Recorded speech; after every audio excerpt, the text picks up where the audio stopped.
ኑጉዳችሁን ስሙ። የኢትዮጵያ አጠቃላይ ዕዳ ወደ 51.8 ቢሊዮን ዶላር ደርሷል።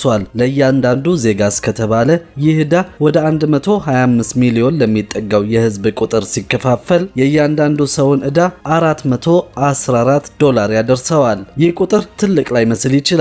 በተለይም ደግሞ ካደጉ አገሮች ዕዳ አንጻር አነስተኛ የሚባል ነው። ዋናው ነገር ግን የቁጥሩ መበላለጥ አይደለም። ሁሉም ነገር የሚወሰነው በሀገራቱ የገቢ ደረጃ ነው። እንደ ኢትዮጵያ ባለ ዝቅተኛ ገቢ ባላቸው ሀገራት ውስጥ ለሚኖር ሰው ጥቂት ዶላር በራሱ ከፍተኛ ሸክም ይሆናል። ለዚህም ነው የዕዳው መጠን አነስተኛ ቢሆንም ከህዝቡ የኑሮ ደረጃ አንጻር ከፍተኛ የሚባለው። ከእያንዳንዱ ግለሰብ ዕዳ ውስጥ ትልቁ ድርሻ ማለትም 268 ዶላር ገደማው የውጭ ዕዳ ሲሆን ይህም በዶላር መከፈል ያለበት ዕዳ ነው። ይህ የውጭ ዕዳ በኢትዮጵያ የዶላር ክምችት ላይ ጫና ይፈጥራል።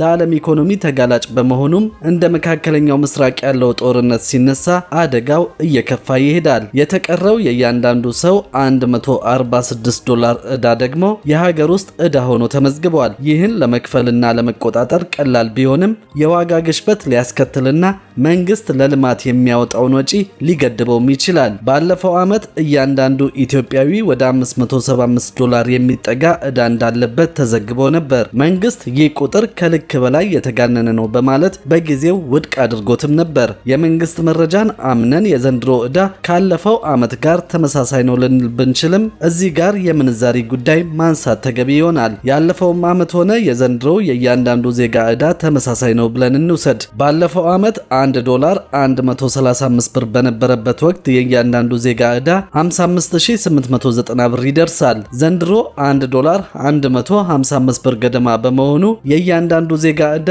64170 ብር ደርሷል ማለት ነው። የእያንዳንዱ ሰው ዕዳ በዶላር ለውጥ ባይኖረውም ካለፈው ዓመት አንጻር ዘንድሮ በብር ሲተመን ከ8000 ብር በላይ ጭማሪ አለው ማለት ነው። ይህ ጭማሪ የተከሰተው ደግሞ የብር የመግዛት አቅም እየቀነሰ በመምጣቱ ነው። የእያንዳንዱ ሰው ዕዳ ወደ 414 ዶላር አካባቢ ቢሆንም ከብር አንጻር ግን የዕዳው ሸክም በከፍተኛ ሁኔታ እያደገ ይገኛል። ትልቁ የዕዳ ጉዳይ ደግሞ አንድ ሀገር ምን ያህል ዕዳ አለባት የሚለው ብቻ ሳይሆን ዕዳው በሀገር ውስጥ ምን ያህል ሸክም ፈጥሯል የሚለው ክብደትና ቅለቱን እንደሚመዝን ነው ባለሙያዎች የሚገልጹት።